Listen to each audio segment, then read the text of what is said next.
Hello to all my dear students, मेरा नाम है सुमित राणा। बच्चों, आप सभी का आपके अपने YouTube channel Sumit Rana BSc classes में बहुत बहुत स्वागत है।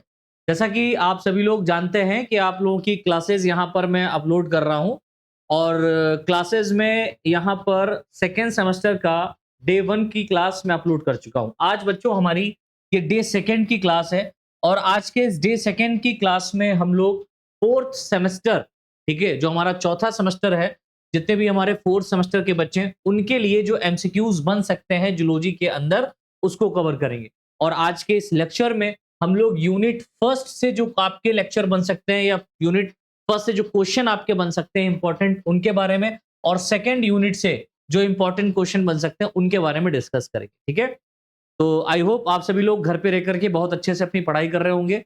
और जो डे फर्स्ट की क्लास आप लोगों ने देखी है वो हमारे सेकेंड सेमेस्टर वाले बच्चों के लिए है, तो आपके लिए डेफिनेटली आपने नहीं देखी होगी, लेकिन अगर आपने थोड़ा सा वहां पर गौर किया हो तो उसी तरीके से आपको फोर्थ सेमेस्टर की क्लास भी मैं यहाँ पर प्रोवाइड करूंगा। ठीक है, चलो बच्चों स्टार्ट करते हैं। आज की क्लास बहुत इंपॉर्टेंट होने वाली है, थोड़ी सी लंबी भी हो जाएगी, लेकिन हम फर्स्ट और सेकेंड यूनिट को कवर कर लेंगे कंप्लीट फॉर्म में।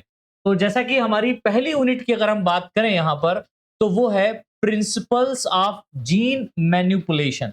जैसा कि मैंने आप लोगों को फर्स्ट यूनिट पढ़ाया हुआ भी है, आपके अपने इसी यूट्यूब चैनल के ऊपर फ्री में पूरी पड़ी हुई है, तो आप उसको भी देख सकते हैं प्लेलिस्ट में जाकर के।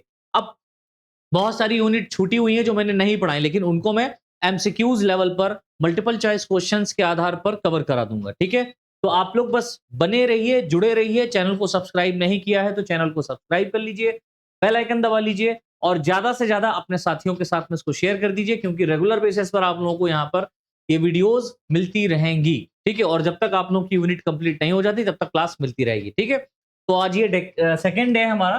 सेकेंड डे की क्लास में डेफिनेटली जैसा मैंने बताया था, इवन नंबर से हम लोग पढ़ेंगे। पहले सेकेंड सेमेस्टर पढ़ेंगे, फिर फोर्थ सेमेस्टर पढ़ेंगे। अब इसके बाद जो आपकी नेक्स्ट क्लास आएगी वो सिक्स सेमेस्टर वाले बच्चों के लिए होगी। ठीक है, तो स्टार्ट करते हैं बच्चों। पहला क्वेश्चन यहाँ पर देखिए लिखा हुआ है, जेनेटिक इंजीनियरिंग में विशिष्ट साइट पर डीएनए को काटने के लिए किस एंजाइम की आवश्यकता होती है।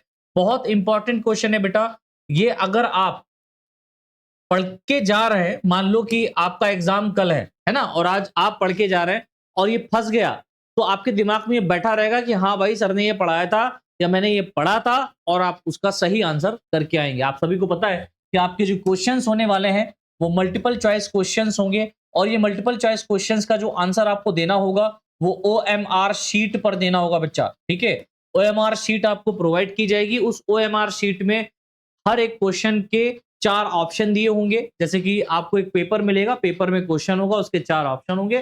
चार ऑप्शन में से कोई एक ऑप्शन सही होगा और ओएमआर शीट में आपको ऐसे भरना होगा। ये मान लो पहला क्वेश्चन है और इसका ए ऑप्शन है, ये बी ऑप्शन है, सी ऑप्शन है और डी ऑप्शन है। आपका जो भी सही ऑप्शन है उसको आपको ब्लैक बॉल पेन या ब्लू बॉल पेन से क्या करना है, बाहर से पेरीफेरी की तरफ से अंदर की तरफ भरना है। इस तरीके से बाहर से जब अंदर की तरफ भरेंगे तो आपका गोला एकदम बढ़िया से भरेगा, और इसको डार्क भरिएगा। ऐसा भी मत करिएगा कि रगड़ते रहें और जिससे कि वो ओएमआर शीट फट जाए, ऐसा भी नहीं भरना है। तो आपको जो भी मान लो ऑप्शन है उसको सही तरीके से उसको फिल कर देना है। राइट, चलो स्टार्ट करते हैं। तो जेनेटिक इंजीनियरिंग में विशिष्ट साइट पर डीएनए को काटने, विशिष्ट साइट जो स्पेसिफिक साइट होती है उसको काटने के लिए किस एंजाइम की रिक्वायरमेंट होती है। तो आप सभी जानते हैं कि जो रेस्ट्रिक्शन एंडोन्यूक्लियस एंजाइम है इसका बहुत बहुत ज्यादा प्रयोग किया जाता है। दिमाग में बिठा लीजिए, छाप लीजिए, अगर इस तरीके से क्वेश्चन आए तो उसका आंसर रेस्ट्रिक्शन एंडोन्यूक्लियस एंजाइम ही होगा। ठीक है, दूसरा क्वेश्चन देखिए बेटा लिखा हुआ है सी डीएनए। इसको आप ऐसे भी लिख सकते हैं सी डीएनए। राइट, सी डीएनए संश्लेषण के लिए किस एंजाइम की आवश्यकता होती है, यानी कि सी डीएनए सिंथेसिस के लिए विच किस एंजाइम की रिक्वायरमेंट होगी। तो आप बोलेंगे सर रिवर्स ट्रांसक्रिप्टेज एंजाइम की। किसकी? रिवर्स ट्रांसक्रिप्टेज एंजाइम से क्या होता है, सी डीएनए बनता है। जैसे डीएनए से डीएनए बना, ठीक है, डीएनए से एमआरएनए बना, एमआरएनए से डीएनए बन गया, तो क्या बनेगा, सी डीएनए बन जाएगा। और उसके लिए किसकी रिक्वायरमेंट होगी, रिवर्स ट्रांसक्रिप्टेज की रिक्वायरमेंट होगी। थर्ड क्वेश्चन देखिए लिखा हुआ है जेनेटिक इंजीनियरिंग के जनक के रूप में किसे जाना जाता है, यानी कि जो जेनेटिक इंजीनियरिंग का पूरा भाग जाता है या पूरा पूरा इन्हीं को श्रेय जाता है, वो कौन है। तो आप बोलेंगे सर पॉल बर्ग। तो पॉल बर्ग साहब को जेनेटिक इंजीनियरिंग का जनक माना जाता है, फादर ऑफ जेनेटिक इंजीनियरिंग माना जाता है। तो आप याद रखिएगा, फादर ऑफ जेनेटिक इंजीनियरिंग अगर पूछा जाए, जेनेटिक इंजीनियरिंग अगर पूछा जाए तो आप बोलेंगे सर पॉल बर्ग साहब हैं। ठीक है, नेक्स्ट क्वेश्चन देखिए बच्चों, लिखा हुआ है एक एंजाइम जो डीएनए अणु के एक विशिष्ट पैलिंड्रोमिक सीक्वेंस, इसको बेटा पैलिंड्रोमिक सीक्वेंस को पहचानता है, क्या कहलाता है? पैलिंड्रोमिक सीक्वेंस क्या होता है मैंने बताया हुआ था। ठीक है, ऐसे सीक्वेंस जिनको आप ए साइड से बी साइड की तरफ पढ़े या बी साइड से ए साइड की तरफ पढ़े, है ना, ये एक दूसरे के कंप्लीमेंट्री ही होते हैं, बिल्कुल एक जैसे ही होंगे। ठीक है, उनको हम लोग क्या बोलते हैं? पैलिंड्रोमिक सीक्वेंस कहते हैं। और एक एंजाइम जो, और ये ऐसा एंजाइम, मतलब इस पैलिंड्रोम सीक्वेंस को पहचानने वाला एंजाइम कौन है? तो आप बोलेंगे सर रेस्ट्रिक्शन एंडोन्यूक्लियस एंजाइम। तो रेस्ट्रिक्शन एंडोन्यूक्लियस एंजाइम का बहुत बड़ा रोल है। रेस्ट्रिक्शन एंडोन्यूक्लियस एंजाइम ही पैलिंड्रोम को क्या करता है? खोज करके वहां से उसको कट करने का काम करता है। नेक्स्ट क्वेश्चन देखिए, लिखा हुआ है कौन सा एंजाइम बैक्टीरिया में वायरस के खिलाफ सुरक्षा प्रदान करने के लिए एक हथियार के रूप में विकसित किया गया है ना? ऐसा कौन सा एंजाइम है? ऐसा कौन सा एंजाइम है जो बैक्टीरिया के अंदर वायरस के खिलाफ, बैक्टीरिया के अंदर वायरस के खिलाफ सुरक्षा प्रदान करने के लिए तैयार किया गया है? तो आप बोलेंगे sir restriction endonuclease enzyme. Restriction endonuclease enzyme क्या करता है? बैक्टीरिया के अंदर, ठीक है, वायरस, बैक्टीरिया के अंदर होने वाले वायरल इंफेक्शन को ये रोकता है, ये नहीं होने देता है। ठीक है, तो इस बात को भी आप याद रखिएगा। चलो नेक्स्ट क्वेश्चन बच्चा देखिए, लिखा हुआ है पीसीआर, इसको ऐसे लिख सकते हैं पीसीआर, इसका मतलब क्या होता है? तो आप बोलेंगे सर पीसीआर का मतलब होता है पॉलीमरेज चेन रिएक्शन, पॉलीमरेज श्रृंखला अभिक्रिया। ठीक है, पॉलीमरेज चैन रिएक्शन। ठीक है, पॉलीमरेज चैन रिएक्शन, इसका फुल फॉर्म क्या है? Polymerase chain reaction. पीसीआर तकनीक का आविष्कार किसने किया? है ना, इसी से आधारित बहुत सारे प्रश्न बनना शुरू हो सकते हैं। पीसीआर तकनीक का आविष्कार किसने किया? तो आप बोलेंगे सर पीसीआर तकनीक का आविष्कार कैरी मुलिश ने किया। किसने किया? कैरी मुलिश साहब ने किया। नेक्स्ट क्वेश्चन, लक्ष्य कोशिका में एक ट्रांसजीन की अभिव्यक्ति किसके द्वारा पहचानी जाती है? एक जो टारगेट सेल है उसके अंदर ट्रांसजीन की जो अभिव्यक्ति है, ट्रांसजीन का जो फॉर्म है, वो किसके द्वारा पहचाना जाता है? तो आप बोलेंगे सर रिपोर्टर जीन के द्वारा। किस जीन के द्वारा पहचाना जाता है सर? रिपोर्टर जीन के द्वारा पहचाना जाता है। नेक्स्ट क्वेश्चन, जेनेटिक इंजीनियरिंग द्वारा मानव इंसुलिन के उत्पादन में किस जीवाणु का उपयोग किया जाता है?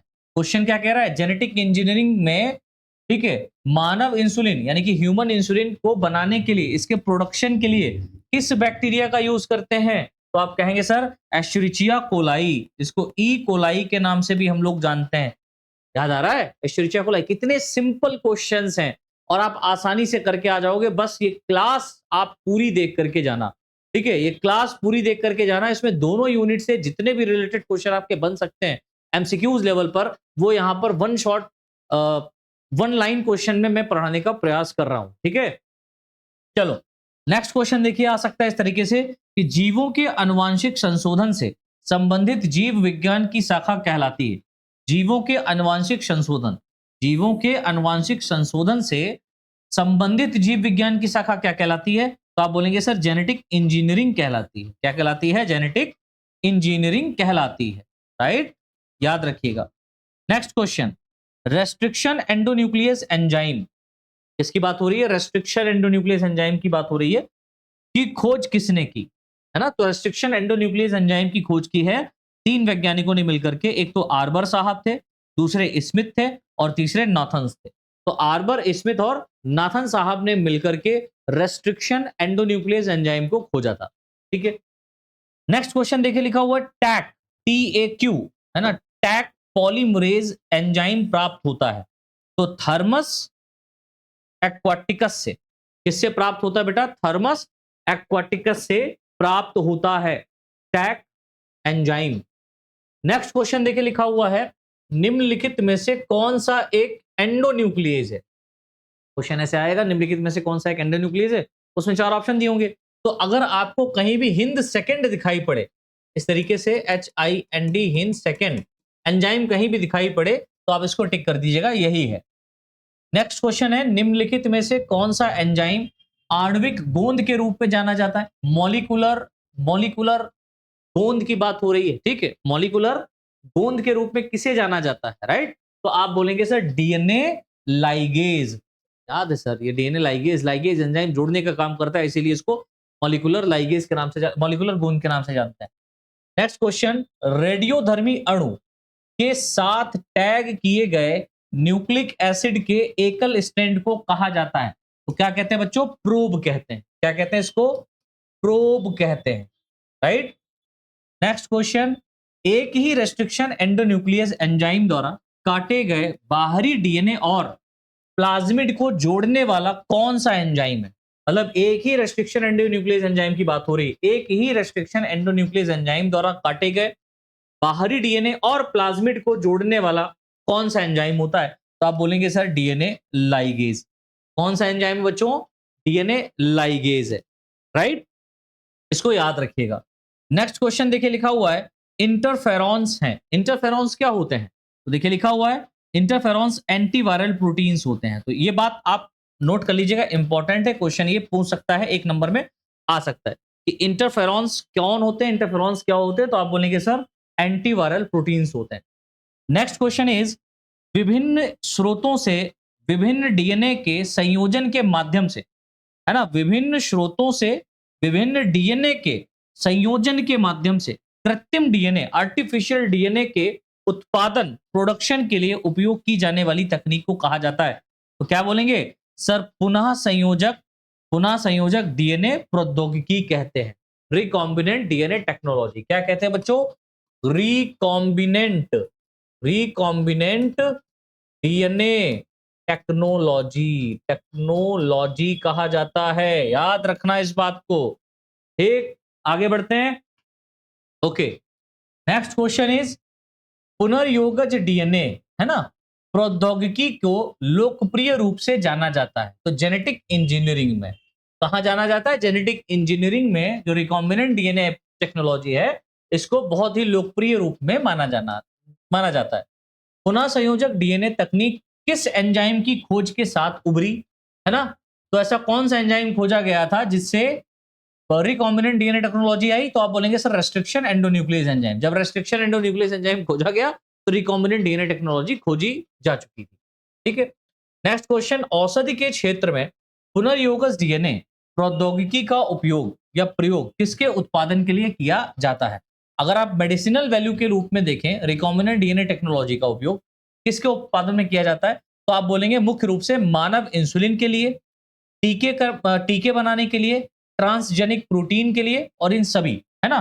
तो आपका अगर मानव इंसुलिन कहीं पर दिया है, टीके भी ऑप्शन में दिया है ना, और ट्रांसजेनिक प्रोटीन दिया है, तो आप फोर्थ वाला ऑप्शन चूज करेंगे, उपयुक्त सभी। तो इन सभी के लिए रिकॉम्बिनेंट डीएनए टेक्नोलॉजी का उपयोग किया जाता है मेडिसिन वैल्यू पे।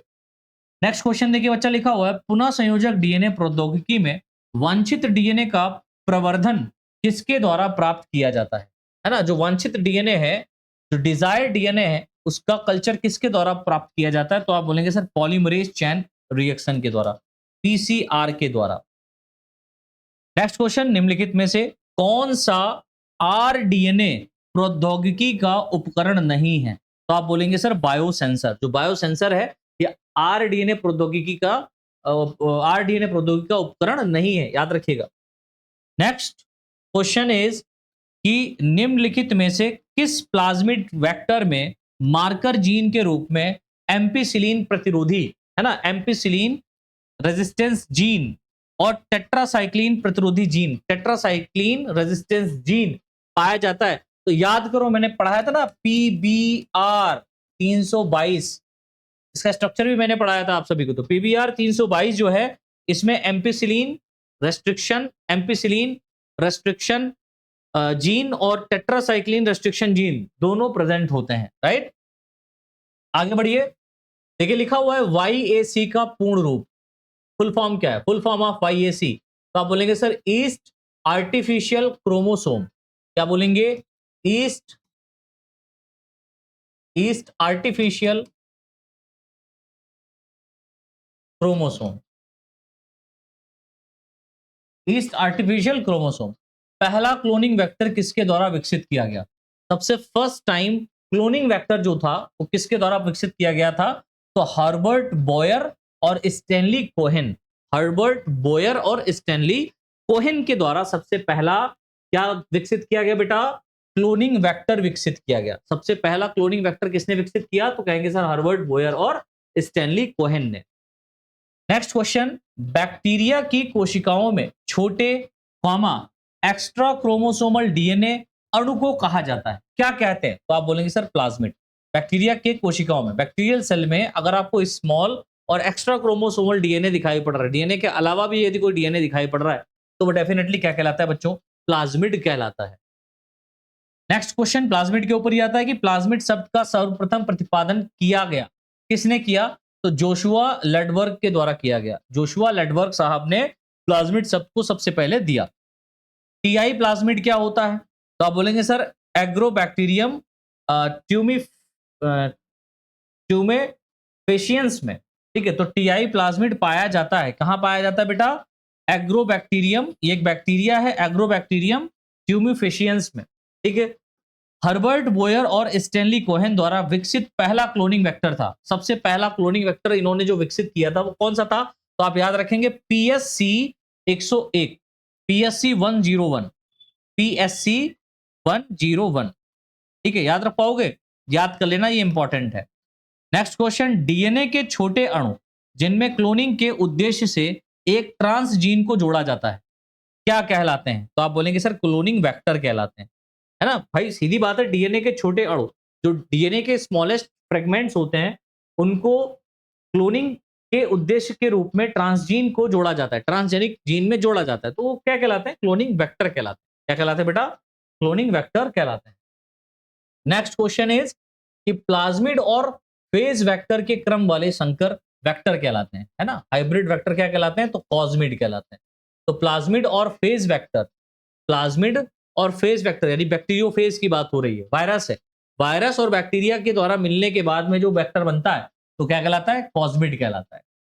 नेक्स्ट, कॉस्मिड वेक्टर में लाइगेशन के लिए आवश्यक क्रॉस अनुक्रम प्राप्त होता है जीवाणु भोजी से। किससे प्राप्त होता है? बैक्टीरियोफेज वायरस से, बैक्टीरियोफेज वायरस से प्राप्त होता है। नेक्स्ट क्वेश्चन, बीएसी, बीएसी का पूर्ण रूप क्या होता है? तो आप बोलेंगे सर बैक्टीरियल आर्टिफिशियल क्रोमोसोम। अभी बताया, bacterial artificial chromosome. TI plasmid का आकार होता है, तो टीआई प्लाज्मिड इंपॉर्टेंट है बेटा, और इसका साइज पूछा जाता है तो आप बोलेंगे सर 200 केबीपी। ठीक है, 200 केबीपी होता है, इंपॉर्टेंट है, इसको याद कर लीजिएगा। नेक्स्ट क्वेश्चन, एमएसी का पूर्ण रूप क्या होता है? तो मैमेलियन आर्टिफिशियल क्रोमोसोम। एमएसी का पूरा नाम mammalian artificial chromosome, mammalian artificial chromosome, right? याद रखिएगा। नेक्स्ट क्वेश्चन, जीवाणु हीमोफिलिस इन्फ्लुएंजा, हीमोफिलिस इन्फ्लुएंजा से प्रतिबंधात्मक एंजाइम को अलग करने वाले पहले वैज्ञानिक कौन थे? है ना? तो जो रेस्ट्रिक्शन एंजाइम था इसको अलग करने वाले पहले वैज्ञानिक कौन थे? तो हैमिल्टन ओ स्मिथ, हैमिल्टन और स्मिथ थे। कौन थे? हैमिल्टन थे, हैमिल्टन और स्मिथ थे। 38 क्वेश्चंस लिखा हुआ है कि रेस्ट्रिक्शन एंडोन्यूक्लियस एंजाइम कहलाते हैं, क्या कहलाते हैं? मॉलिक्यूलर सीजर कहलाते हैं। ठीक है, आणविक कैंची, क्योंकि ये काटने का काम करते हैं, डीएनए के सीक्वेंस को काटने का काम करते हैं, इसीलिए इनको हम लोग मॉलिक्यूलर सीजर कहते हैं। नेक्स्ट क्वेश्चन देखिए लिखा हुआ है, हिंद 3 है टाइप सेकेंड साइट विशिष्ट प्रतिबंध एंडोन्यूक्लियस एंजाइम। तो हिंद 3 क्या है? क्वेश्चन आ सकता है। हिंद थर्ड क्या है? ये एक प्रकार का टाइप सेकेंड साइट विशिष्ट, है ना? टाइप सेकेंड साइट विशिष्ट, है ना? साइट स्पेसिफिक प्रतिबंध एंडोन्यूक्लियस, रेस्ट्रिक्शन एंडोन्यूक्लियस एंजाइम है। ठीक, Hind third restriction endonuclease enzyme पृथक किया जाता है। किससे निकालते हैं हिंद थर्ड को हम लोग? तो हिंद थर्ड को हम लोग हीमोफिलस इन्फ्लुएंजी से, हीमोफिलस इन्फ्लुएंजी बैक्टीरिया से सेपरेट करते हैं या अलग करते हैं। डीएनए के दो टुकड़ों को जोड़ने और उनके बीच के अंतराल को बंद करने के लिए किस एंजाइम का उपयोग किया जाता है? सर वही डीएनए लाइगेज। हाँ भैया, इंपॉर्टेंट है, डीएनए लाइगेज के ऊपर बहुत सारा क्वेश्चन बन सकता है। Next question, Bam H one, Bam H one का प्रतिबंध लक्ष्य कट साइट है। ठीक है, जो बाम एच वन है ना, जो Bam H one restriction endonuclease है, रेस्ट्रिक्शन एंजाइम है। इस Bam H one restriction enzyme का जो टारगेट होता है, टारगेट कट साइट है, वो क्या होता है? तो आप हमेशा याद रखिए GGA-TCC, ये 5 प्राइम टू 3 प्राइम पर इस तरीके से कट करेगा। जहां पर GGA और TCC मिलेगा, ये वहीं से इसको कट करने का काम कर देता है। ठीक है, इसके आगे भी सीक्वेंस पाई जाएगी ना, तो यहां से इसको कट करेगा, या तो यहां से या तो यहां से। Bam H one restriction endonuclease enzyme पृथक किया जाता है। अब इसको किससे निकाला जाता है? तो बैसिलस अमाइलोलिस से। किससे निकाला जाता है बेटा? बैसिलस अमाइलोली से। ठीक है, इको आर1, एश्चेरिचिया कोलाई आर1 का प्रतिबंध लक्ष्य कट साइट है, क्या है? तो इको आर1 जो एंडोन्यूक्लियस एंजाइम है, ये GAA-TTC को काटता है। ये GGA-TCC, मतलब डबल जी और डबल सी और बीच में AT आ जाएगा। यहां पर G और C लास्ट में होगा, डबल A और डबल T होता है। ठीक है, GAA-TTC, ये किसका है बेटा? Restriction site. ये है इको आर1 का। क्वेश्चन बनते हैं यहां पर, ये तो आपको याद ही करना पड़ेगा। नेक्स्ट क्वेश्चन, किस जीव से जीनों का पूर्ण निष्कासन कहलाता है? ठीक है, किस जीव से जीनों का पूर्ण निष्कासन कहलाता है? तो आप कहेंगे sir gene non outer, gene knockouter, gene knockout क्या कहलाता है बेटा? जीन नॉकआउट कहलाता है। जब जीन को पूरी तरीके से पृथक कर लिया जाता है तो उसको जीन नॉकआउट बोलते हैं। नेक्स्ट क्वेश्चन इज, जीन स्थानांतरण के परिणाम स्वरूप जीनोप्स को सबसे पहले किस प्रोटीन को अभिव्यक्त करते हुए दिखाया गया था? तो आप बोलेंगे सर ग्लोबिन प्रोटीन को। ठीक है, तो जीन स्थानांतरण के परिणाम स्वरूप जीनोप्स को सबसे पहले किस प्रोटीन को अभिव्यक्त करते हुए दिखाया गया? तो ग्लोबिन्स को। नेक्स्ट क्वेश्चन, अतिरिक्त chromosomal self replicating double strand closed, है ना, सर्कुलर डीएनए अणु होते हैं, क्या होते हैं सर? प्लाज्मिड होते हैं। ये सब इतनी बाबाई किसके लिए की गई? इतनी सारी बाबाई की गई भैया प्लाज्मिड के लिए। ठीक है, नेक्स्ट क्वेश्चन, पुनः संयोजक डीएनए प्रौद्योगिकी, रिकॉम्बिनेंट डीएनए टेक्नोलॉजी के माध्यम से उत्पादित पहला मानव प्रोटीन है, क्या है? तो आप बोलेंगे सर इंसुलिन है। नेक्स्ट क्वेश्चन, एंजाइमों के किस समूह को लोकप्रिय रूप से आणविक स्टीचर्स कहा जाता है? आणविक स्टीचर्स, मॉलिक्यूलर गोंद के रूप में किसे जाना जाता है? तो आप बोलेंगे सर लाइगेज एंजाइम। बार बार वही घूम करके आ रहा है, देखो उसी में ही खेलने, क्वेश्चंस का नाम चेंज हो जाता है, क्वेश्चन करने का तरीका बदल जाता है, लेकिन आंसर सेम रहता है। ठीक है, तो ये चीज आपको पहचाननी है। Next question, restriction endonuclease DNA को एक विशिष्ट स्थान पर काटते हैं, जिसे कहते हैं, क्या कहते हैं? पैलिड्रोमिक साइट कहते हैं। जो रेस्ट्रिक्शन एंडोन्यूक्लियस एंजाइम होते हैं, ये पैलिंड्रोम को पहचानते हैं डेफिनेटली, और पैलिंड्रोमिक साइट से ही क्या करते हैं? इसको काटते भी हैं। तो ये कहां से काटेगा? पैलिंड्रोमिक साइट से ही काटेगा। नेक्स्ट क्वेश्चन, जंतु कोशिकाओं में बाहरी डीएनए के प्रवेश की प्रक्रिया कहलाती है, क्या कहलाती है सर? ट्रांसफेक्शन कहलाती है। ट्रांसफेक्शन, बाहरी डीएनए को जब जंतु कोशिका के अंदर डाला जाता है तो उसको हम बोलते हैं transfection. Next 52 question is, bacteria के रेस्ट्रिक्शन एंडोन्यूक्लियस एंजाइम बाहरी डीएनए अणु को काट देते हैं, बिल्कुल ठीक है, लेकिन वे मेजबान डीएनए अणु पर कार्य नहीं करते। ऐसा इसलिए होता है क्योंकि जो मेजबान डीएनए है, या मेजबान डीएनए को प्रतिबंध स्थलों पर, ठीक है, मेजबान डीएनए को रेस्ट्रिक्शन साइट पर मिथाइलेट किया जाता है, इसलिए रेस्ट्रिक्शन एंडोन्यूक्लियस एंजाइम उन्हें पहचान नहीं सकते। ठीक है, मिथाइलेशन के कारण रेस्ट्रिक्शन एंडोन्यूक्लियस एंजाइम इस पोर्शन को, इस पार्ट को पहचान नहीं पाते। ठीक है, next question, restriction endonuclease enzyme Eco आर1 डीएनए को किस स्थान पर विखंडित करता है? याद रखिएगा कि रेस्ट्रिक्शन जो एंडोन्यूक्लियस एंजाइम इको आर1 है, ये डीएनए को किस स्थान पर, कौन से साइट पर काटता है, तोड़ता है? तो आप बोलेंगे सर 5 प्राइम GAA-TTC CTT-AAG, है ना, वही आ गया ना GC। तो रेस्ट्रिक्शन एंडोन्यूक्लियस एंजाइम इस प्रकार के साइट पर, ये 5 प्राइम टू 3 प्राइम और यहां पर 5 प्राइम टू, ये 5 प्राइम होगा और ये 3 प्राइम, इस तरीके से डीएनए का अणु पाया जा रहा है, राइट, इस तरीके से, और ये यहां से इसको क्या करता है, कट करता है इस साइड से। Next question is DNA fingerprinting सबसे पहले किसके द्वारा विकसित की गई थी? ठीक है, तो आप बोलेंगे एलेक जॉफरी, याद होगा ना, डीएनए फिंगरप्रिंटिंग पढ़ा है आप लोगों ने 12th क्लास में, है ना।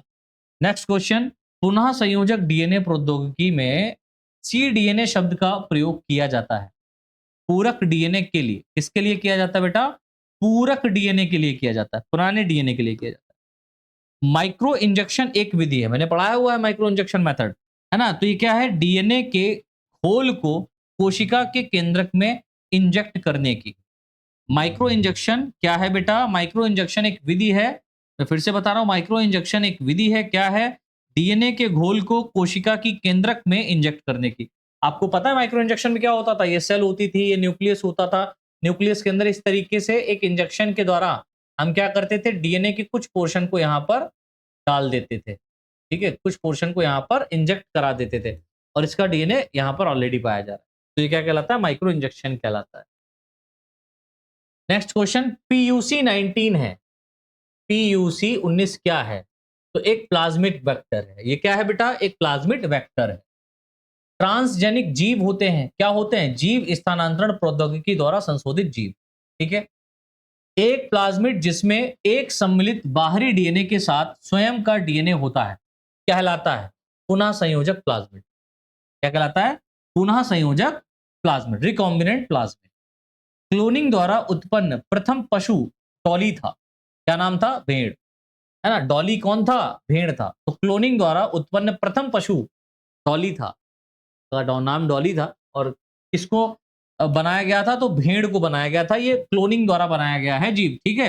नेक्स्ट क्वेश्चन, जीन क्लोनिंग के लिए आमतौर पर ई कोलाई को पसंद किया जाता है, क्यों किया जाता है? क्योंकि इसके अंदर कुछ खास बातें हैं, जैसे यह पुनः संयोजक डीएनए की प्रकृति के लिए उपयुक्त है, पहली बात। इसमें परिवर्तन की अच्छी क्षमता होती है, दूसरी बात। इसका प्रयोगशाला में कल्चर करना आसान होता है, तीसरी बात। ये तीनों बात अगर है तो लास्ट वाला ऑप्शन आप चूज करेंगे, उपयुक्त सभी, ठीक है। नेक्स्ट क्वेश्चन, जीन चिकित्सा तकनीक निम्नलिखित में से किसमें सहायक है? तो आप बोलेंगे सर अनुवांशिकी विकारों को ठीक करने के लिए। तो जेनेटिक इंजीनियरिंग की जो हम बात कर रहे हैं, जीन चिकित्सा की बात कर रहे हैं, ठीक है, जेनेटिक इंजीनियरिंग की आप बात कर रहे हैं, तो इसका किसमें सबसे ज्यादा उपयोग किया जाता है, किसमें सहायक है?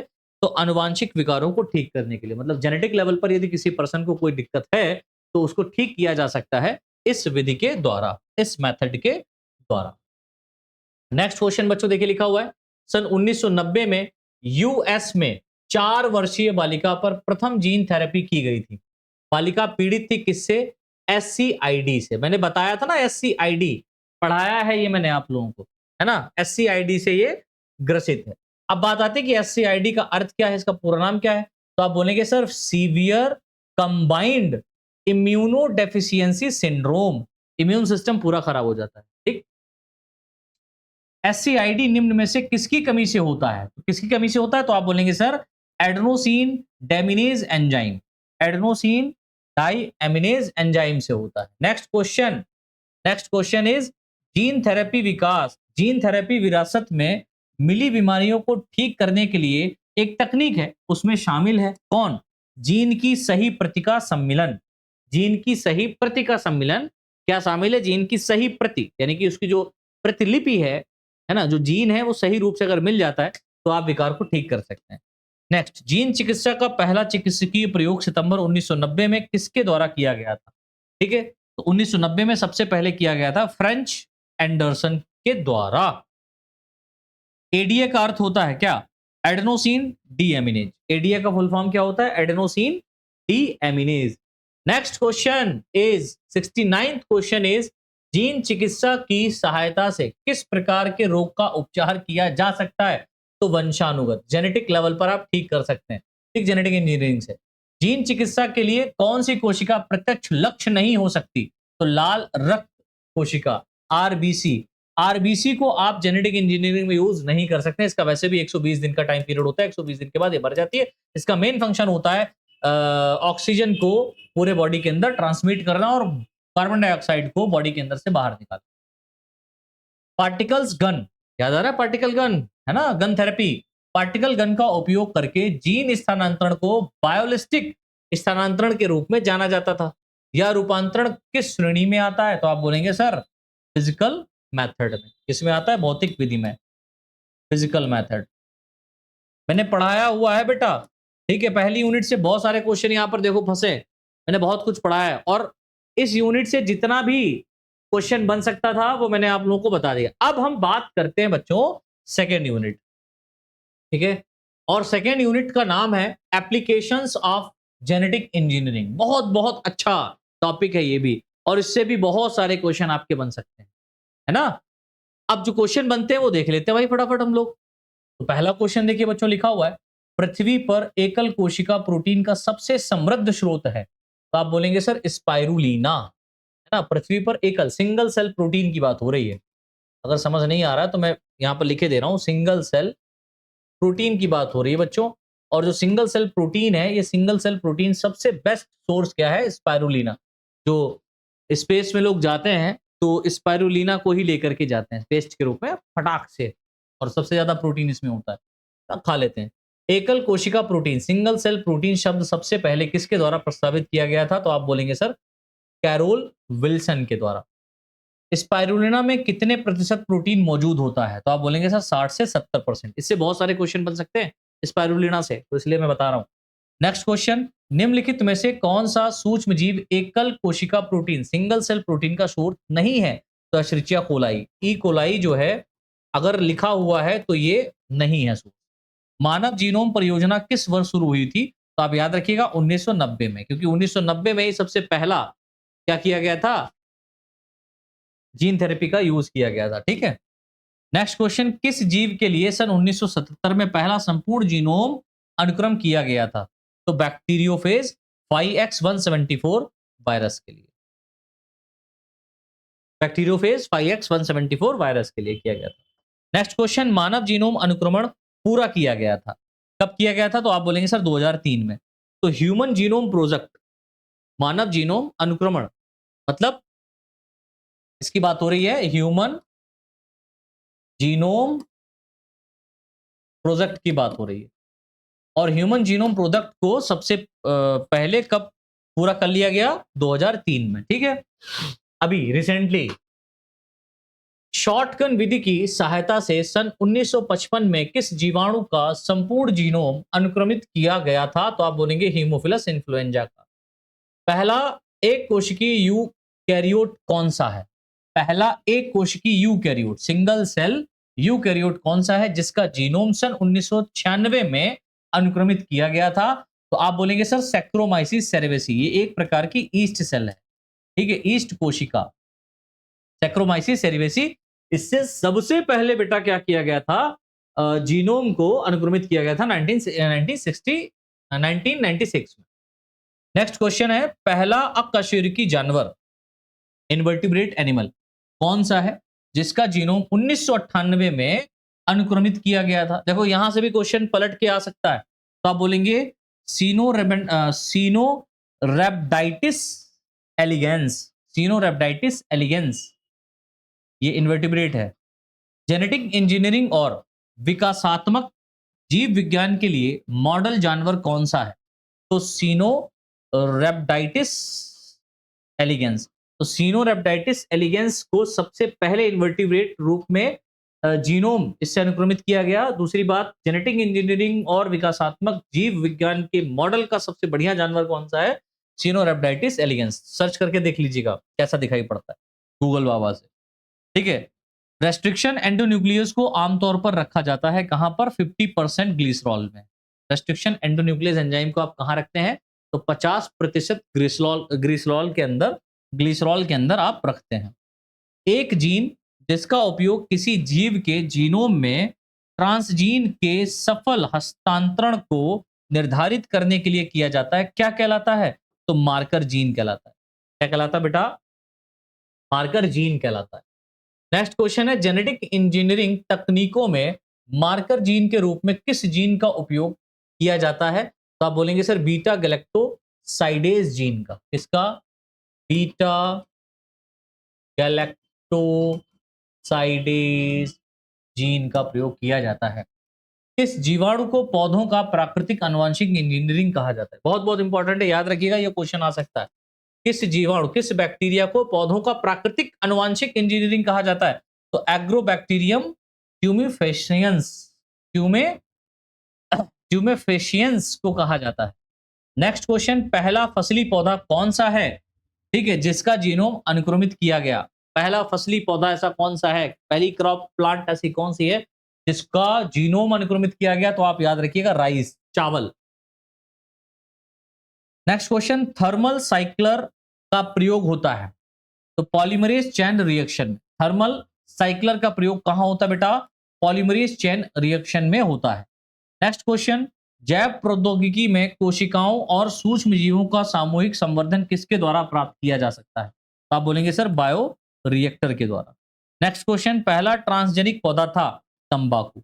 सबसे पहला ट्रांसजेनिक पौधा बनाया गया कौन? तंबाकू। और तंबाकू का सेवन करने से कैंसर जैसी बीमारी होती है, ये भी बड़ा बड़ा लिख करके आता है, लेकिन खोजा भी, ट्रांसजीन भी किया गया कौन? तंबाकू, जो कैंसर को पैदा करता है।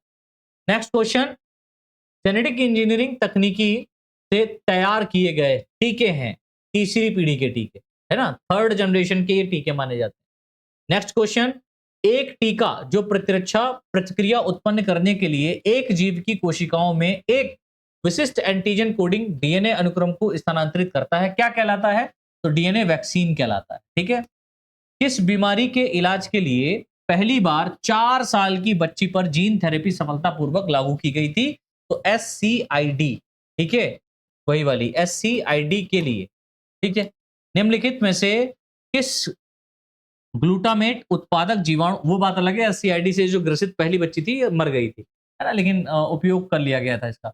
निम्नलिखित में से किस ग्लूटामेट उत्पादक जीवाणु की खोज के साथ अमीनो एसिड का किण्वन उत्पादन शुरू हुआ था? तो coryne coryne corynebacterium glutamic, sorry, corynebacterium glutamic.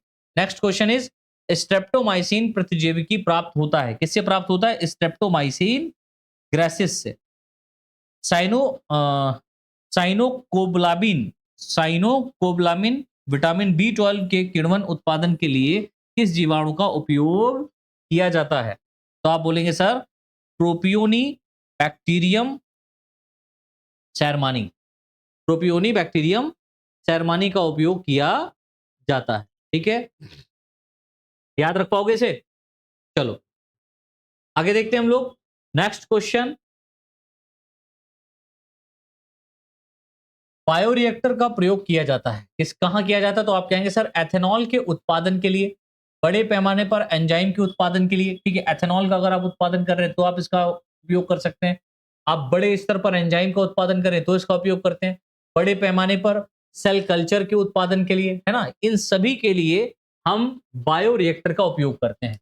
Next question, उपापचयी प्रक्रिया जिसमें ऑक्सीजन की अनुपस्थिति में कार्बनिक अणुओं जैसे ग्लूकोज को कार्बनिक अम्ल, अल्कोहल या गैसों में परिवर्तित किया जाता है, कहलाती है, क्या कहलाती है सर? फर्मेंटेशन कहलाती है, किण्वन कहलाती है। 28 क्वेश्चन देखिए लिखा हुआ है, सेकंड यूनिट का 28 क्वेश्चन है, माइक्रोबियल किण्वन की खोज का श्रेय किसे दिया जाता है? तो आप बोलेंगे सर लुईस पास्चर को दिया जाता है। नेक्स्ट क्वेश्चन, किण्वन के अध्ययन को कहा जाता है? जाइमोलॉजी कहा जाता है। क्या कहा जाता है बेटा? जाइमोलॉजी, ठीक है। किण्वन किसकी अनुपस्थिति में होता है? तो ऑक्सीजन की अनुपस्थिति में, O2 के एब्सेंस में होता है। बबल कॉलम बायोरिएक्टर है, वायवीय बायोरिएक्टर। बबल कॉलम जो है वो क्या है बेटा? वायवीय रिएक्टर कॉलम है। नेक्स्ट क्वेश्चन, पहला बायोसेंसर किसके द्वारा विकसित किया गया था? याद रखिएगा, पहला बायोसेंसर विकसित किया गया था क्लार्क और लियोन्स के द्वारा, लियोन्स के द्वारा, क्लार्क और लियोन्स के द्वारा किया गया। नेक्स्ट क्वेश्चन, बायोसेंसर का घटक कौन सा नहीं है? तो टैंक, टैंक जो है ये बायोसेंसर का घटक नहीं है। बायोसेंसर का उदाहरण कौन सा है? तो ग्लूकोमीटर है बेटा। बायोसेंसर का मेन एग्जांपल कौन सा है? ग्लूकोमीटर। किस कंपनी ने पहली बायोचिप का आविष्कार किया था? तो एफीमेट्रिक्स ने किया था।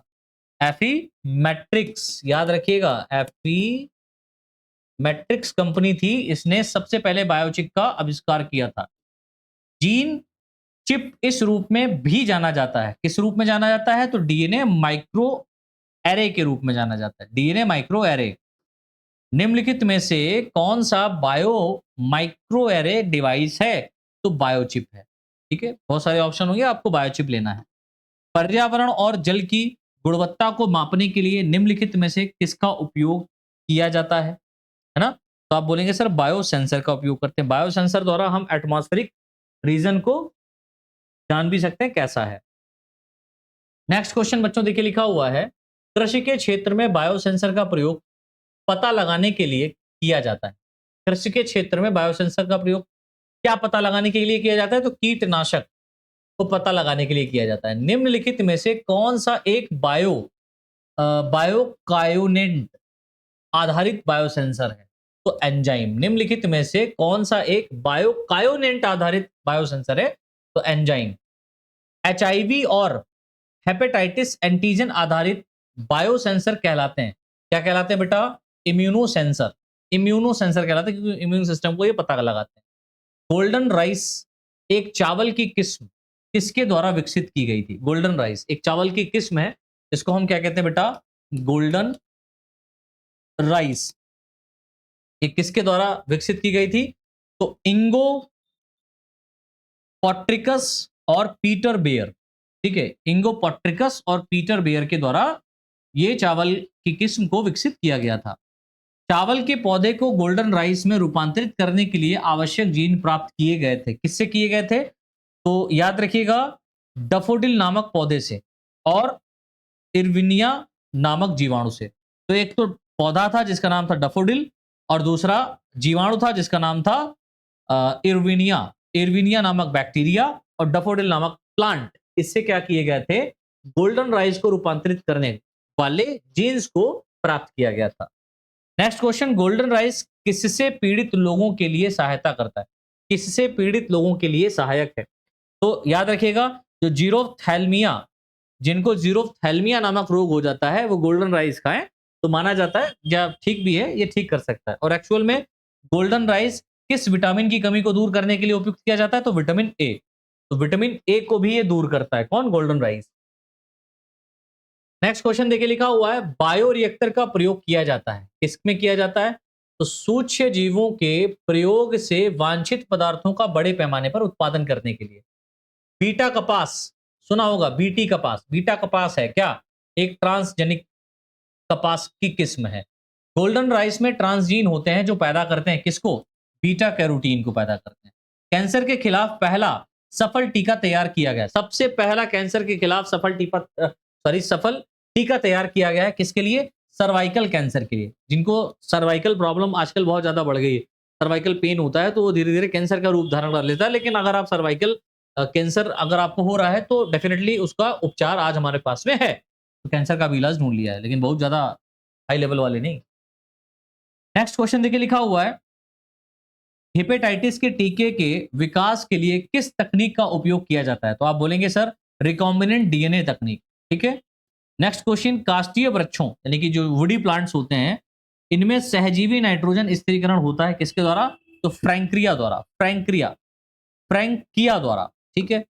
लेडरवर्ग और टैटम ने सन 1946 में किस परिघटना की खोज की थी? तो संयुग्मन, कॉन्जुगेशन की। याद रखिएगा, कॉन्जुगेशन को सबसे पहले किसने खोजा था?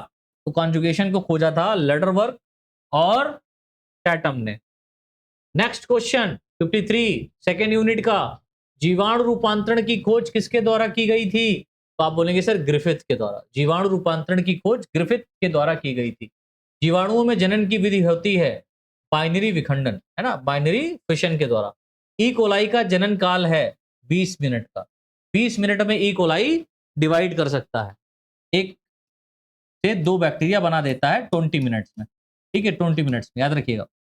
मेसोफाइल जीवाणुओं का समूह है जो तापमान सीमा के भीतर बढ़ता है। तो आप बोलेंगे सर 25 से 40 डिग्री सेल्सियस में। ठीक है। बैक्टीरिया में मुख्य डीएनए रिपेयर एंजाइम है डीएनए पोल 1। कौन है बेटा? डीएनए पोल 1। Next question, DNA double helix में जीए बराबर होता है किसके? जीए का मतलब समझते हो? गुआनिन और एडेनिन। गुआनिन गुआनिन और एडेनिन जो होता है वो किसके बराबर होता है? तो आप बोलेंगे सर सीटी के, साइटोसिन और थाइमिन। ठीक है, साइटोसिन और थाइमिन के बराबर होता है। डीएनए स्ट्रैंड में निक्स को जोड़ने के लिए किस एंजाइम का उपयोग किया जाता है? तो डीएनए लाइगेज। लाइगेज एंजाइम का ही आप हर जगह उपयोग करेंगे। And last slide is, and last question भी इसी में आपका सम्मिलित है कि डीएनए को खोलने में किस एंजाइम का उपयोग करते हैं? तो सर हेलिकेज एंजाइम। याद करो ना, डीएनए हेलिकेज एंजाइम डीएनए को खोलने का काम करता है। निम्नलिखित में से कौन सी प्रक्रिया प्रोकैरियोट्स में नहीं होती है? तो आप बोलेंगे सर स्प्लाइसिंग, है ना।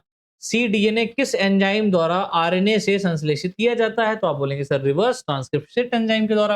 And last question is, DNA संश्लेषण को किस रेडियो लेवल के समावेशन का अनुमान लगाकर मापा जा सकता है? तो थाइमिन, थाइमिन का अनुमान लगा करके इसको मापा जा सकता है। तो इस तरीके से बच्चों और मेरे प्यारे साथियों, हम लोगों ने यहाँ पर 4th सेमेस्टर के लिए, ठीक है, 2 यूनिट को खत्म कर लिया है जूलॉजी में।